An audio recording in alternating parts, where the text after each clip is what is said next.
Hello दोस्तों, स्वागत है सत्यन मौर्य के इस नए वीडियो में। आज मैं आप लोगों को पढ़ाने वाला हूँ अम्ल क्षार। और अम्ल क्षार तो आप पढ़ ही रहे हैं। तो अम्ल क्षार में अकॉर्डिंग टू लुईस, लुईस ने क्या कहा था।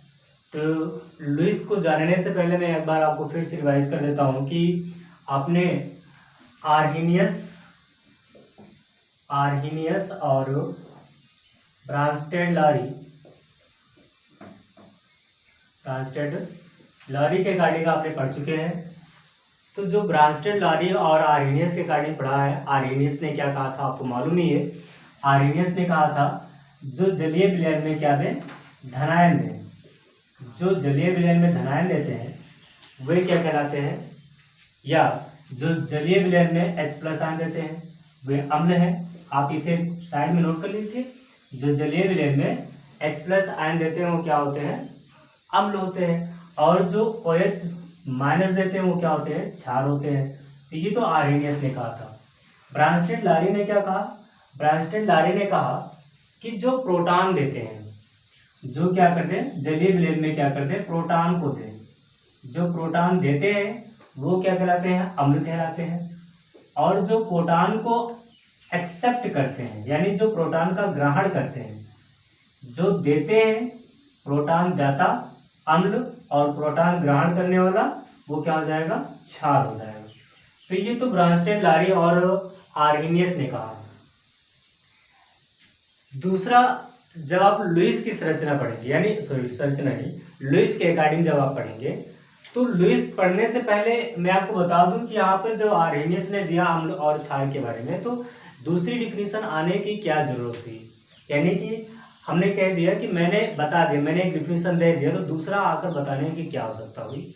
तो आवश्यकता इसलिए हुई दोस्तों, जैसे इन्होंने कहा कि अम्ल वही पदार्थ होंगे जो जलीय विलयन में H+ आयन दें। अब जैसे अम्ल कह दिया कि वे विलयन होंगे जो जलीय विलयन में क्या दें, H+ आयन दें। जैसे कि आपका H2O है, तो ये अगर टूटेगा तो H+ पे टूटेगा और OH- पे टूटेगा, तो न्यूट्रल है। लेकिन और बात किया जाए HCl की, तो ये H+ पे टूटेगा और Cl- पे टूटेगा, तो ये H+ आयन दे रहा है, इसलिए क्या है, अम्ल है। और भी बात किया जाए तो जो OH- देगा, जैसे आपका NaOH है, तो अगर ये टूटेगा तो Na++ क्या देगा, OH- देगा, तो ये क्या है, ये इसके अकॉर्डिंग क्षार हो गया। लेकिन यहीं पर बात आई कि क्या ये जो आपका है SO2 जो है, यानी SO2 जो है ये क्या है, अम्ल है या क्षार है। तो यहाँ पर इसको बताने के लिए क्या कौन आए, ब्रांस्टेड-लारी है। ब्रांस्टेड-लारी ने बताया कि अम्ल वे पदार्थ होते हैं जो प्रोटॉन देते हैं। अब यहाँ पर यहाँ पर क्या होगा, मैं अब इसकी लुईस संरचना, भाई लुईस ब्रांस्टेड-लारी बता रहे हैं तो उनकी संरचना के अकॉर्डिंग हम चलेंगे। तो जो यहाँ पर लगा हुआ है, तो ये क्या करेगा, इसके पास क्या है, ये लोन पेयर है, ये लोन पेयर यानी इलेक्ट्रॉन को देगा, इलेक्ट्रॉन देगा नहीं, प्रोटॉन बना रहा, प्रोटॉन दे रहा है। तो जो प्रोटॉन दे रहा है वो क्या है, जो प्रोटॉन दे रहा है वो क्या है, अम्ल है। और जो प्रोटॉन एक्सेप्ट करेगा वो क्या है, क्षार है। तो यहाँ पर ये क्या करेगा, प्रोटॉन देता है, तो जो प्रोटॉन देगा वो क्या हो जाएगा, क्षार हो जाएगा। ये प्रोटॉन दे रहा है तो इसलिए क्या हो जाएगा, अम्ल हो जाएगा। लेकिन इनके अकॉर्डिंग भी क्या हुआ, थोड़ा सा मिस्टेक हुआ। जैसे इन्होंने कह दिया, मेन चीज यहाँ पर इनका मतलब था ऑक्साइड से। ऑक्साइड का मतलब क्या होता है, जैसे कि कोई भी आपका एलिमेंट है, जैसे MgO है, NaO है, CaO है, SO4 है, SO3 है, SO2 है, तो ये सब क्या है, ऑक्साइड है। और लिखा जाए तो CH3COOH है, तो ये सब क्या है, ऑक्साइड है। भाई ये सब ऑक्साइड है। तो जो ये सब ऑक्साइड है, तो केवल इन्होंने इनकी डिफिनीशन जो हुई वो केवल ऑक्साइडों के लिए हो जाती थी। इसलिए अब यहाँ पर जो मैं आपको एग्जांपल देने जा रहा हूँ, जैसे AlCl3 BH3, और आपका हो जाएगा AlCl3 BH3, ऐसे कई सारे आपके एग्जांपल हैं। तो क्या ये अम्ल है, क्षार है, हम कैसे जानेंगे। तो इसको बताने के लिए हमारे जो लास्ट आते हैं वो थे लुईस। अब लुईस बताएंगे कि अम्ल क्या होते हैं और क्षार क्या होते हैं। तो अकॉर्डिंग टू लुईस के हम पढ़ेंगे। तो लुईस के अकॉर्डिंग जो होगा, लुईस कहेंगे जो लोन पेयर इलेक्ट्रॉन, जो लोन पेयर इलेक्ट्रॉन को देते हैं, जो इलेक्ट्रॉन को देते हैं। अब देखिए यहाँ पर इन्होंने प्रोटॉन को कहा, तो इन्होंने कहा कि जो एक इलेक्ट्रॉन, एक जोड़ा, मैं जोड़े की बात करूँ यहाँ पर, जो एक जोड़ा इलेक्ट्रॉन देते हैं, जो इलेक्ट्रॉन देते हैं वो क्या कहलाएंगे? अम्ल कहलाएंगे। जो इलेक्ट्रॉन देते हैं वो क्या कहलाएंगे? अम्ल कहलाएंगे। अब यहाँ पर दूसरा क्या हो जाएगा? वही चीज, जो एक जोड़ा इलेक्ट्रॉन, जो एक जोड़ा इलेक्ट्रॉन ग्रहण करेगा, ग्रहण करता है, वो क्या कहलाएगा? क्षार कहलाएगा।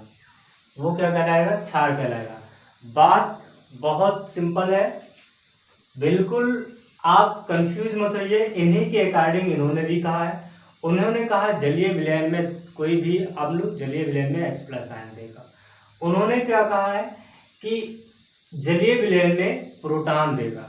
अब ये कह रहे हैं, ये भाई साहब क्या कह रहे हैं? ये कह रहे हैं कि जो इलेक्ट्रॉन को देगा, जो इलेक्ट्रॉन को देगा वो क्या होगा? अम्ल होगा।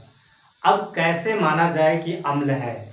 जैसे कोई भी आपको एग्जाम्पल लिया जाए, एग्जाम्पल के द्वारा समझा जाएगा तो ज़्यादा आसान हो जाए। जैसे मैंने कहा यहाँ पर ले लेता हूँ H2SO4, H2SO4 लिया हमने, ना इनका एग्जाम्पल है, ना इनका एग्जाम्पल है, ना इनका एग्जाम्पल, किसी का एग्जाम्पल है, सब इसमें हाइड्रोजन भी है, सल्फाइड, और यहाँ पर ऑक्साइड भी है, यहाँ पर लोन पेयर भी है, सब कुछ है।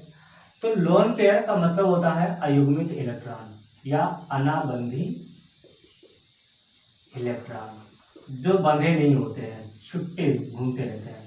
देखिए यहाँ पर कैसे, अब इसकी संरचना की बात की जाए, बिना संरचना तो ये नहीं हो पाएगा ना। 4 हाइड्रोजन है, 2 हाइड्रोजन है, 4 ऑक्सीजन है। देखिए ये संरचना कुछ ऐसे हुई, इसके पास यहाँ पर लोन पेयर है, यहाँ पर लोन पेयर है, यहाँ पर लोन पेयर, यहाँ पर लोन पेयर, यहाँ पर लोन पेयर। देखिए कुछ ऐसी संरचना है। ये जो बनाया गया है, ये इतना, ये इतना, ये इतना, ये इतना, पहले मतलब जो 2-2 बिंदियां एक साथ रखी गई हैं, वो 2 बिंदी का मतलब हो गया एक जोड़ा इलेक्ट्रॉन, एक जोड़ा इलेक्ट्रॉन, मतलब इसमें एक इलेक्ट्रॉन है, 2 इलेक्ट्रॉन नहीं है, एक ही इलेक्ट्रॉन है, लेकिन वो एक गिना जाता है एक इलेक्ट्रॉन, एक लोन पेयर, मतलब एक लोन पेयर में 2 इलेक्ट्रॉन होते हैं। ये तो आपको माइंड में रखना है, ठीक है। तो एक लोन पेयर जो है, ये जो लोन पेयर है, अगर ये लोन पेयर दे सकता है, ये किसी को दे सकता है, तो ये क्या हो जाएगा? अम्ल से, मतलब ये पूरा कंपाउंड क्या हो जाएगा? अम्ल हो जाएगा। अगर ये इलेक्ट्रॉन दे सकता है तो ये क्या हो जाएगा? अम्ल हो जाएगा। अब बात यहीं पर आती है, जैसे MgCl2 की बात की जाए, तो मैग्नीशियम है और आपका Cl है और आपका ये Cl है, इसके पास यहाँ पर 3 लोन पेयर इलेक्ट्रॉन होते हैं। तो ये क्या करेगा? अपना लोन पेयर देगा किसी को? नहीं देगा, ये देता नहीं है। तो अगर ये नहीं देगा तो क्या हो जाएगा? ग्रहण भी नहीं करेगा। इसने दिया है, अब ये और दे नहीं सकता है, भाई 2 ही इलेक्ट्रॉन था, 2 दे दिया, अब दे नहीं सकता है। तो ये एक तरह का अपना एक अलग कॉम्बिनेशन होता है, ये ना देगा ना लेगा किसी से, तो बात अलग की है। बात यहाँ पर हमको देखना है H2SO4 में, तो ये जो लोन पेयर दे रहा है, ये जो लोन पेयर दे रहा है, अगर ये दे रहा है तो ये क्या हो जाएगा? अम्ल हो जाएगा। इसे कोई आएगा ग्रहण करेगा, प्लस के रूप में रहेगा, तभी वो ग्रहण कर पाएगा। अगर यहाँ पर हाइड्रोजन के पास बिल्कुल भी इलेक्ट्रॉन नहीं है, मान लीजिए ऐसे है कि मैं एक गरीब इंसान हूँ और मैं आपके पास आया भीख मांगने, आपके पास है जो चीज़ मैं मांग रहा हूँ, अगर मैं एक बोरी चावल आपसे मांग रहा हूँ, अगर आपके पास एक बोरी चावल है तभी तो देंगे हमको, अगर नहीं है तो नहीं देंगे। तो अगर है तो हमें दे सकते हैं, यानी आप दाता है, तो आप क्या हो जाएंगे? अम्ल हो जाएंगे। और हमारे पास बिल्कुल भी नहीं है तो हम क्या हो जाएंगे? क्षार हो जाएंगे। हम आपका एक बोरी चावल ले सकते हैं, अगर नहीं ले पाएंगे एक बोरी चावल तो हम क्षार नहीं है। एक बोरी लेना है तो लेना है। तो यहाँ पर वही चीज़ कह रहा है कि यहाँ पर उसको एक लोन पे इलेक्ट्रॉन लेना है तो लेना है, ठीक है। तो इतना हो गया। अब इनका जो एग्जाम्पल हमने कहा AlCl3, एल्युमिनियम क्लोराइड होता है। तो संरचना के अकॉर्डिंग देखिए AlCl, Cl और यहाँ पर भी Cl, तो जो लुईस संरचना होता है उन्होंने ये बहुत अंदर का कॉन्सेप्ट है, मैं आपको समझाऊं तो बहुत लॉन्ग चला जाएगा, और हाई स्कूल बेस पर अगर आप समझ रहे हैं तो आप डिफिनेशन से भी आपको काम चल सकता है। तो यहाँ पर समझने की कोशिश करेंगे, तो समझेंगे कैसे। हमने बहुत पहले ही आपको बताया था कि कोई भी जो आपका एटम होता है, यानी जो आपका मॉलिक्यूल होता है, जो आपका अणु होता है, परमाणु होता है, उसके बायतम कोष में 2, 8, 8, 18, 18, 32 इन केस में इलेक्ट्रॉन होना चाहिए। उसके बाहरी कोष में 2, 8, 8, 18, 18, 32 के केस में इलेक्ट्रॉन होना चाहिए, अन्यथा वो अष्टक पूर्ण नहीं होता है। ये बात आती है अष्टक से। जब इतना हो जाएगा, यानी इतना हो जाएगा तो इसे कहेंगे अष्टक पूर्ण। अगर दो की जगह पर 1, 8 की जगह पर 7, और फिर 8 की जगह पर 9 या 7, 6 कुछ भी हो जाए, 18 की जगह पर 17 या 19 हो जाए, 32 की जगह पर 31 या 30 या 34 हो जाए, तो 34 नहीं, 34 के बाद तो फिर 2 आ जाएगा ना, 34 नहीं, 32 के बाद 33 हो जाए, तो यहाँ पर अगर इन केस में है तो मतलब अष्टक पूर्ण नहीं है। अष्टक पूर्ण नहीं है मतलब वो किसी न किसी से अभिक्रिया करेगा, उसमें इलेक्ट्रॉन की कमी है। अब देखना ये चीज है जो हमने कहा, एल्युमिनियम का एटॉमिक नंबर होता है 13। जब इसका इलेक्ट्रॉनिक विन्यास करेंगे तो 1s2, 2s2, 2p6, 3s2 और 3p1 होता है। देखिए 2, 2, 4, 6, 10, 2, 12, 1, 13। अब देखेंगे इसके बाह्यतम कोष में, ये हुआ इसका बाह्यतम कोष, क्या हुआ इसका बाह्यतम कोष, ये बाह्यतम कोष हुआ। तो बाह्यतम कोष में कहा गया कितने इलेक्ट्रॉन चाहिए, 2, 8, 8, 18, 18, 32, लेकिन यहाँ पर कितने हैं, 2 की जगह पर 3 हो गए। अगर 2 होता तो अष्टक पूर्ण होता, यहाँ पर 3 हो गया, तो कम तो करेगा नहीं, ज्यादा कर सकता है। तो 3 हो गया तो क्या करेगा, 3 इलेक्ट्रॉन लेगा, 3 है तो 3 है तो 8 माइनस अगर 3 करेंगे कितना हो रहा है, 5, तो यानी इसको 5 इलेक्ट्रॉन की आवश्यकता है। कितने, 5 इलेक्ट्रॉन की। अब यहाँ पर बात आए, बहुत अंदर की बात बता रहा हूँ मैं, थोड़ा सा आप ध्यान देंगे। 3px, 3py और 3pz जो आपका p ऑर्बिटल होता है, 3 ऑर्बिटलों से मिलकर बना होता है, ये ऐसे। तो p में कितने हैं, 1 है, 3s2 है, 3s2 है, तो यहाँ पर 2 इलेक्ट्रॉन है, 1 इलेक्ट्रॉन एक्साइटेड कर दूं तो मैं यहाँ पर चला जाएगा, यहाँ से मैं मिटा देता हूँ और यहाँ पर बना देता हूँ। अब देखिए कुछ इस तरह की संरचना हो गई, एक यहाँ पर, एक यहाँ पर, एक यहाँ पर हो गया। इतना अपने माइंड में रखिए थोड़ा देर के लिए। दूसरी चीज आती है यहाँ पर सीएल। सीएल का एटॉमिक नंबर होता है 17। मैंने आपसे कहा था 30 तक एलिमेंट्स को याद कर लीजिएगा, और याद कराने की मैंने कोशिश भी किया था आपको, ऐसा नहीं है मैं बताता भग गया था। तो यहाँ पर इतना हो गया। अब इसका इलेक्ट्रॉनिक विन्यास करूँ मैं तो 1s2, 2s2, 2p6 और 3s2, 3p कितना हो जाएगा, 10 हो गया, 2 12 हो गया, 5 ये 17 हो गया, 3p5 हो गया। अब देखिए मैं इसके p की बात बताता हूँ। जब यहाँ पर बनाऊंगा मैं तो 3 यहाँ भी रहेंगे भाई, 3px और 3py और 3pz। बहुत अंदर की बात है भाई, कंफ्यूज होने वाली बात नहीं है।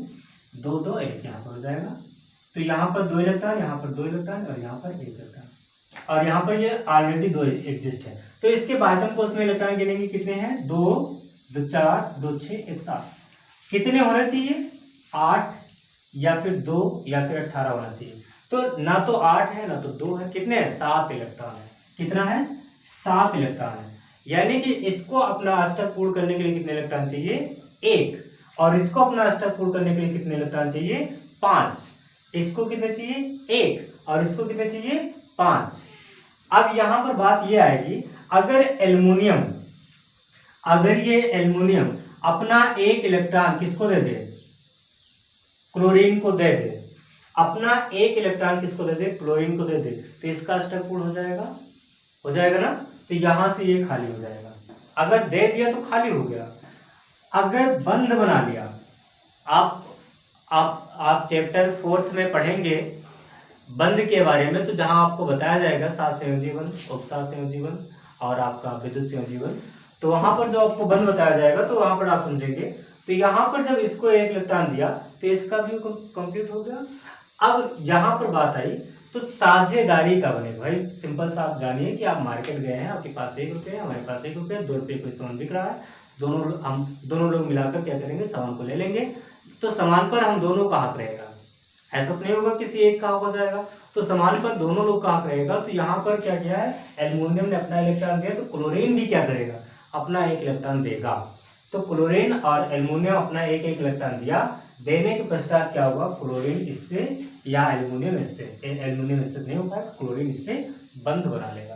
तो यहाँ पर मैं ऐसे जोड़ता हूँ, यहाँ से तीर को हटाता हूँ, यहाँ से 1 इलेक्ट्रॉन कौन है, क्लोरीन का है। तो क्लोरीन का स्टेप कंप्लीट हो गया, 1 क्लोरीन का स्टेप कंप्लीट हो गया, यहाँ पर 1 इलेक्ट्रॉन आ गया। आप यहाँ पर समझिए 1 इलेक्ट्रॉन यहाँ पर आ गया और 1 इलेक्ट्रॉन इसके पास में मिल गया। तो इसका यहाँ पर 2 इलेक्ट्रॉन कंप्लीट हो गए, ये इसके साथ बंद हो गया। ठीक है, ऐसे दूसरा भाई तीन क्लोरीन ले गए ना, 1 2 और 3, दूसरा क्लोरीन आएगा तो दूसरा भी इसके साथ बंद बना लेगा। फिर 1 क्लोरीन आएगा, इसके साथ एक बंद बना लेगा।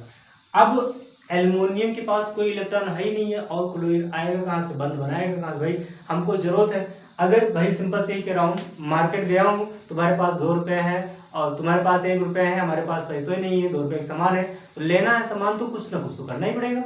अब करना है, तुम्हारे पास पैसा ही नहीं है, तुम्हारे पास 2 रुपये है, सॉरी तुम्हारे पास 1 रुपये है, हमारे पास पैसे ही नहीं है, तुम 2 रुपये वाले सामान कैसे खरीदेंगे। तो सामान नहीं मतलब सामान नहीं खरीद पाएंगे तो तुम अपने रास्ते, हम अपने रास्ते, साझेदारी का कोई बात ही नहीं हुआ। जब तक था पैसा तब तक तो बहुत लोग आए हमारे पास, चलिए हम मिला लेते हैं, लेकिन हमारे पास पैसे ही खत्म होगा तो कौन आएगा। तो इसलिए कहा गया कि यहाँ पर अब एल्युमिनियम के पास कोई भी इलेक्ट्रॉन नहीं है, कोई भी पैसा नहीं है। तो एल्युमिनियम ने 3 क्लोरीन के साथ तो बंद बना लिया, 1 2 3, लेकिन एक क्या है, पूरी तरह से खाली है। अब इलेक्ट्रॉन को गिनिए, 2 2 4 2 6 इलेक्ट्रॉन हो गया। जहां पर 8 होना चाहिए था वहां पर कितने हो गए, 6 इलेक्ट्रॉन। और इसके पास कितने हो गए, 2 2 4 2 6, 2 2 4 2 6 और ये 2 8। तो 8 इलेक्ट्रॉन इसका तो कंप्लीट हो गया, यानी क्लोरीन का 8 इलेक्ट्रॉन पूरा हो गया। लेकिन एल्युमिनियम का 8 नहीं पूरा हुआ, कितना हुआ, 2 अभी खाली है। तो इसके पास क्या होता है, वैकेंट ऑर्बिटल बोलते हैं, खाली जगह बोलते हैं, खाली कक्षक बोलते हैं, खाली स्थान बोलते हैं, जो भी आप कहना चाहें। तो जो खाली कक्षक है, इस खाली कक्षक में क्या होगा, ये जो लोन पेयर है, ये अपना लोन पेयर किसको दे देगा, इसको दे देगा। और किस तरह से बाइंड हो जाएगा, Cl Al Cl और यहाँ पर Cl, यहाँ पर ऑक्सीजन, यहाँ पर आपका हो जाएगा सल्फर, ऑक्सीजन ऑक्सीजन ऑक्सीजन, यहाँ पर हाइड्रोजन लगा था, यहाँ पर हाइड्रोजन लगा था और यहाँ पर आपका डबल बॉन्ड हो जाएगा। अब देखिए कुछ इस तरह की संरचना बन गई, कुछ इस तरह की संरचना बनी। तो यहाँ से देखिए ये क्या था, अम्ल था, क्यों था, क्योंकि इसने लोन पेयर दिया। और ये क्या हुआ, फिर क्षार हुआ, क्यों, क्योंकि इसने इलेक्ट्रॉन को लिया, इसने लोन पेयर को लिया, इसने लोन पेयर को दिया, जिसने दिया वो क्या, अम्ल, जिसने लिया वो क्या, क्षार।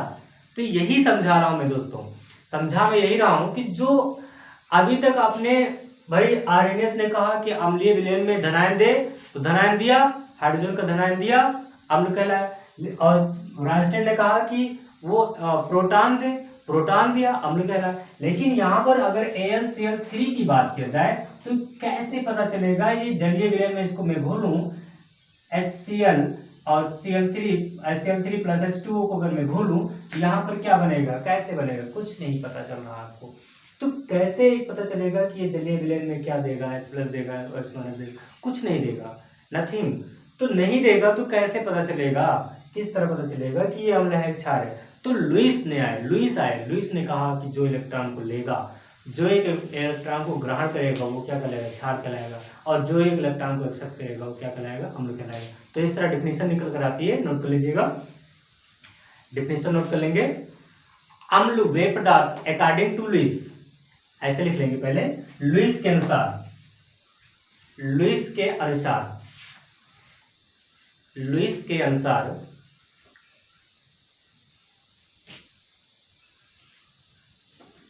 अनुसार इतना लिख लिए, डिफिनेशन लिखेंगे, अम्ल वे पदार्थ होते हैं, अम्ल वे पदार्थ होते हैं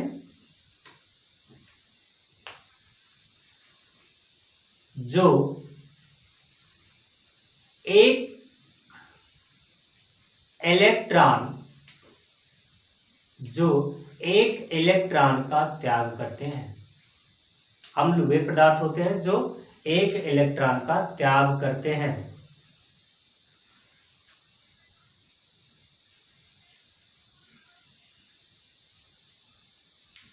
हो गया।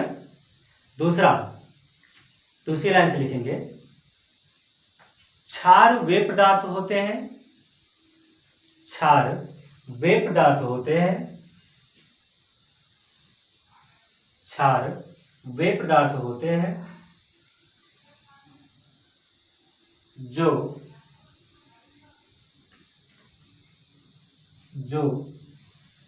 एक इलेक्ट्रॉन को ग्रहण करते हैं, को ग्रहण करते हैं। क्षार वे पदार्थ होते हैं जो एक इलेक्ट्रॉन को ग्रहण करते हैं। जैसे क्षार में एग्जांपल लिख लेंगे, जैसे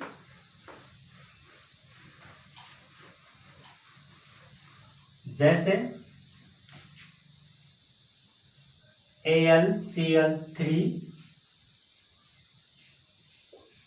BH3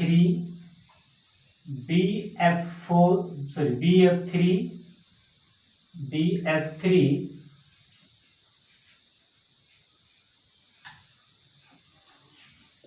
Al2Cl6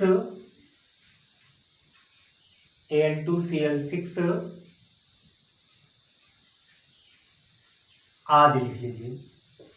आदि बहुत सारे हैं, बस इतना आपको बहुत है। सारे एग्जाम्पल आप समझ सकते हैं। यहाँ पर ब्रोमीन होता है, बोरान है। जो आपका बोरान है इसका एटॉमिक नंबर 5 होता है। इलेक्ट्रॉनिक का जो विन्यास करेंगे तो 1s2 2s2 और 2p1 होता है। तो यहाँ भी देखते हैं तो जो इसका ऑर्बिटल है, एक इलेक्ट्रॉन यहाँ पर है, 2 यहाँ पर है, एक यहाँ पर चला जाएगा तो यहाँ से ये खाली हो जाएगा, तो यहाँ पर एक आ जाएगा, और फिर 3 हाइड्रोजन है, अपना एक इलेक्ट्रॉन दे देगा ऐसे। तो इस तरह हाइड्रोजन बाइंड हो जाएगा और एक ऑर्बिटल पूरा खाली हो जाएगा। तो कोई भी आपका आएगा, चल मान लेते हैं OH माइनस ही आया, तो OH माइनस ही आया, ये आपका इलेक्ट्रॉन दिया, जो इलेक्ट्रॉन देता है वो अम्ल, जो लेता है वो क्षार। तो इतना हो गया, आपने लिख लिया।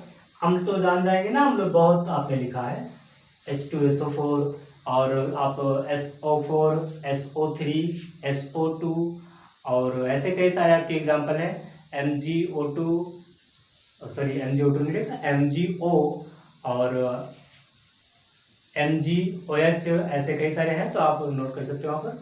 तो ये हो गया अकॉर्डिंग टू लुईस और ब्रांस्टेड-लॉरी और आपके आर्हेनियस के। जब आप कक्षा 11 में आएंगे तो वहाँ पर आपको फिर से मैं अम्ल और क्षार पढ़ाऊंगा, तो वहाँ पर आपको एक ब्रिजिंग में पढ़ाऊंगा।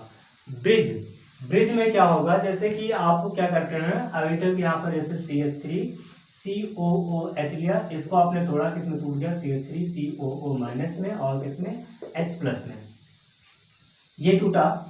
तो साथ में और भी कुछ लेना पड़ेगा आपको यहाँ पर, जैसे कि मैं ले लूँ यहाँ पर HCl, तो जब HCl ले लूँगा तो यहाँ पर HCl मत लीजिए, दोनों अम्ल हैं। क्षार ले लेते हैं, कोई NaCl ले लेते हैं, ये तो लवण है। NaOH ले लेते हैं, ये क्षार है, NaOH।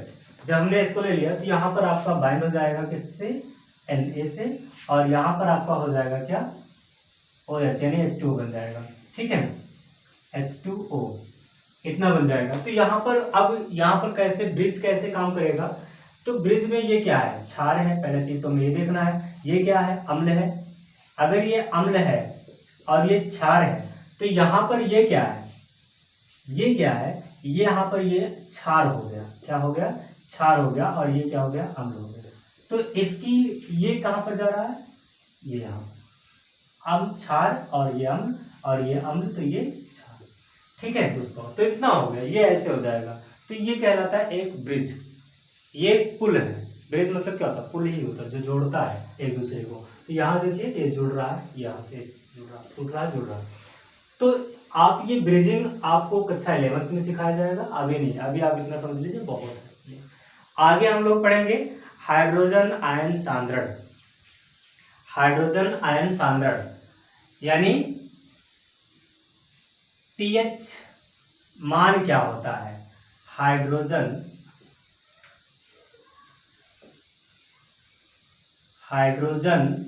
आयन सांद्रण तथा इसी में जो सांद्रण तथा इसी में हमको पीएच मान पढ़ना होता है। पीएच मान, अब जो आपके इस चैप्टर में जो बहुत इंपॉर्टेंट चीज है वो है पीएच मान। पीएच मान क्या होता है, बहुत इंपॉर्टेंट है दोस्तों। तो मैं आपसे पहले ही बोला था कि आप पीएच मान पढ़कर आइएगा। तो सिंपल से जो इसकी डिफिनीशन होती है, पहले तो ये जान लेते हैं, थोड़ा सा टूटी लाइनों में, एग्जैक्ट डिफिनीशन अपने आप बाद में जानिएगा।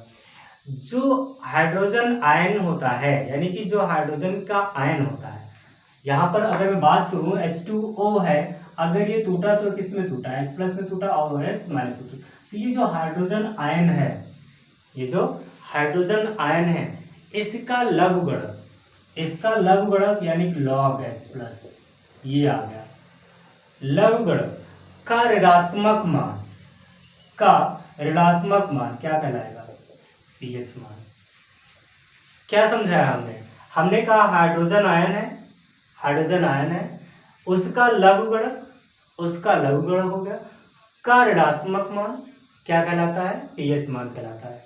समझना है तो समझ लीजिए, रटना है तो लकी बात है भाई। आप रटने में भी आप तेज हैं, मुझे पता है, इंटर तक के बच्चे बहुत रटते हैं, लेकिन जब आप आगे जाते हैं तो आपको रटना बहुत मुश्किल हो जाता है। तो डिफिनीशन हमारी निकल कर आती है कि हाइड्रोजन आयन जो होता है, हाइड्रोजन आयन के ऋणात्मक लघुगणक मान को हम क्या कहते हैं, पीएच मान कहते हैं। यहाँ पर एक टर्म और है, वो टर्म है कि मोल प्रति लीटर में, यानी जो उसका सांद्रण है, उसका जो हाइड्रोजन आयन का जो सांद्रण है, सांद्रता है, वो कितनी होनी चाहिए, मोल प्रति लीटर में। तो डिफिनीशन होती है हाइड्रोजन आयन के मोल प्रति लीटर, नोट कर लीजिए डिफिनीशन को, हाइड्रोजन आयन के, डिफिनीशन नोट करेंगे और पीएच मान की, हाइड्रोजन आयन के मोल प्रति लीटर में सांद्रण, मोल प्रति लीटर में सांद्रण के ऋणात्मक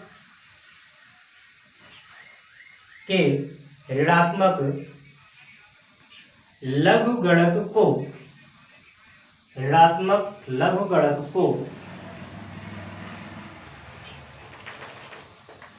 पीएच मान कहते हैं, पीएच मान कहते हैं।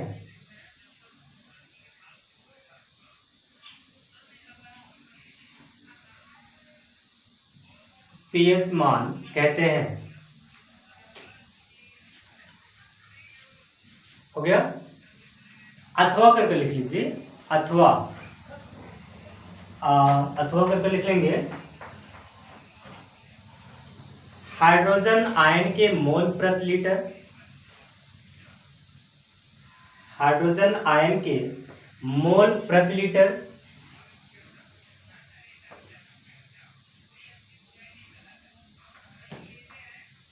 में सांद्रण के व्युत्क्रम लघुगणक को पीएच मान कहते हैं। व्युत्क्रम लघुगणक को पीएच मान कहते हैं। व्युत्क्रम लघुगणक को पीएच मान कहते हैं। देखिए कैसे कह रहा है, समझ लेते हैं। दोनों चीज हमको लिखना है यहाँ पर। चाहो तो मैं इसके लिए भी लिख सकता हूँ, चाहो तो इसके लिए भी लिख सकता हूँ। ये भी हाइड्रोजन आयन ही है, ये भी हाइड्रोजन आयन है, ठीक है। तो यहाँ पर ये क्या है, P फॉर है percentage, percentage of hydrogen, percentage of hydrogen ion. देखिए कहीं कहीं पूछ लिया जाता है कि पीएच का फुल फॉर्म क्या होता है, तो आप भूलेंगे नहीं, परसेंटेज ऑफ हाइड्रोजन आयन, यानी हाइड्रोजन आयन की सांद्रता पूछता है, ठीक है, परसेंटेज ऑफ हाइड्रोजन आयन। तो कह रहा हूं कि इसका जो आपने दूसरा लिखा कि हाइड्रोजन आयन का जो मोल प्रति लीटर में सांद्रण है उसके व्युत्क्रम लघुगणक के बराबर होता है। तो क्या लिखा, क्या बोला आपने, पीएच बराबर log 1/H+n, अब यहाँ से माइनस हट गया। आप हाई स्कूल में हैं तो वाकई आपने मैथ थोड़ा बहुत तो पढ़ा ही होगा कि कैसे हो गया कि यहाँ अगर ये माइनस में है, ये अगर माइनस में है तो माइनस वाली वैल्यू अगर हम नीचे कर देते हैं, बटे में कर देते हैं, तो बटे में अगर हम नीचे कर देते हैं तो वो हमेशा वो कैसे में आ जाएगा, पॉजिटिव में आ जाएगा। ठीक है, यानी कोई भी चीज़ अगर नीचे है, कमज़ोर है, अगर कोई भी चीज़ कमज़ोर है वो नीचे है तो किस में, माइनस में है। अगर ऊपर चली गई पॉजिटिव में होगी, लेकिन ऊपर जो है तगड़ा है और वो किस में है, माइनस में है, तो नीचे चला जाएगा, किस में जाएगा, पॉजिटिव में जाएगा। तो बात वही किया गया कि यहाँ पर जो पीएच मान है लॉग है, और यहाँ पर क्या है, लॉग के व्युत्क्रम यानी पीएच जो हाइड्रोजन आयन का सांद्रण है उसके व्युत्क्रम लघुगणक को हम क्या कहते हैं, पीएच मान कहते हैं। अब बात इतनी हो गई, जो वहाँ पीएच मान का जो डेफिनेशन था वो हो गया। आगे बात ये आती है, जो मेन चीज था हमने समझा दिया। अब बात ये आती है कि पीएच मान जो होता है वो कितना कितना होता है। जो पीएच मान होता है 1 से लेकर 14 तक होता है। कितने तक, 1 से लेकर 14 तक। तो यहाँ पर जो पीएच मान है वो 1 to 10⁻⁻14 तक होता है। अब पीएच मान निकालना, पीएच वैल्यू निकालना तो आपको अगले वीडियो में सिखाया जाएगा। अभी आप केवल इतना जानिए कि पीएच मान होता क्या है और कैसे निकाला जाएगा, वो आप बाद में जानेंगे। तो इतना आप जाने, पीएच बराबर log 1/h प्लस पीएच बराबर माइनस log h प्लस, इतना हो गया। अब यही इसी में पीएच, जैसे आपने पीएच वैल्यू कैसे पता चलेंगे, कैसे कैलकुलेट करेंगे, तो मैं आपको कहा कि आप अगले वीडियो जानेंगे। तो इतना रहा। आगे आएगा इससे पीएच स्केल। पीएच स्केल क्या है, तो पीएच स्केल क्या है इसके बारे में जानते हैं। इसको आप नोट कर लेंगे, जो यहाँ पर था अभी, दोनों चीज ऊपर और नीचे। तो जो पीएच स्केल है इसके बारे में जानेंगे। पीएच स्केल, पीएच वैल्यू बोलते हैं। तो जो पीएच स्केल, पीएच वैल्यू है, वहां पर देखेंगे तो हमारी जो वैल्यू है 0 से स्टार्ट होती है। 0, 1, 2, 3, 4, 5, 6, 7, 8, 9, 10, 11, 12, 13 और लास्ट में कितना हो जाएगा, 14। हमने कहा 14 तक होता है। तो यहाँ पर ये ध्यान देना है, ये है आपकी पीएच स्केल। इस पॉइंट पर हम कहेंगे 7 कहेंगे उदासीन। समझने की कोशिश करेंगे, धीरे धीरे सब समझ जाएंगे। उदासीन। अब हम एक चीज ये कहेंगे, जब हम 7 से नीचे आते हैं, जब हम 7 से नीचे आते हैं तो पीएच वैल्यू क्या हो जाएगी, घट रही है। पीएच वैल्यू क्या हो रही है, घट रही है। पीएच वैल्यू क्या हो रही है, घट रही है। अगर पीएच वैल्यू घट रही है तो ये क्या हो रहा है, ये क्या है, फिर अम्ल है। क्या है, अम्ल है। और पीएच वैल्यू अगर घट रही है तो यहाँ पर अम्ल जो है उसकी अम्लीयता क्या हो रही है, अम्लीयता बढ़ रही है। बहुत देखिए, थोड़ा सा समझने की कोशिश करेंगे तो समझ जाएंगे। यहाँ पर 0 से लेकर या 1 से लेकर हम 6 तक की बात करें तो वो क्या कहलाता है, अम्ल कहलाता है। पहली चीज तो ये जानिए, 1 से या 0 से 6 तक क्या कहलाएगा, अम्ल कहलाएगा। अगर ऊपर से हम नीचे आ रहे हैं, 7 से हम नीचे आ रहे हैं, 7 के बाद 5, 6, 7, 8 ऐसे, मतलब इधर सॉरी 7, 6, 5, 4, 3, 2, 1, अगर इधर आ रहे हैं तो क्या हो रही है, किसी भी अम्ल की अम्लीयता जो हो रही है वो क्या हो रही है, बढ़ रही है। अम्ल की जो अम्लीयता है क्या रही है, बढ़ रही है भैया, ये चीज ध्यान देंगे, बढ़ रही है। अगर हम एबव या नीचे आ रहे हैं तो अम्ल की अम्लीयता क्या हो रही है, बढ़ रही है। लेकिन यही चीज यहाँ से अगर नीचे से हम ऊपर जा रहे हैं, नीचे से ऊपर जा रहे हैं, 7 तक की ही बात कर रहे हैं, 7 तक की अम्ल की अम्लीयता फिर क्या हो जाएगी, यहाँ पर आप लिख लेंगे अम्ल की अम्लीयता घट रही है। अम्ल की अम्लीयता घट रही है।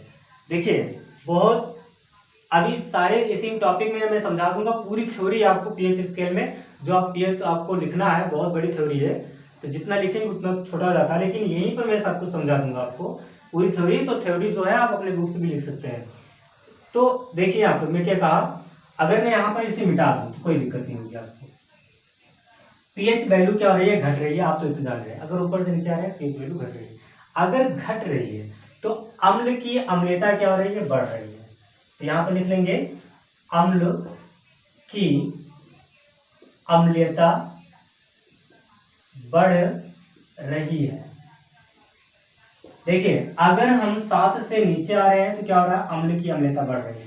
यानी कोई भी आपका पदार्थ है अगर उसकी पीएच वैल्यू कितनी आती है, 0 आती है, तो वो ज्यादा अम्लीय है।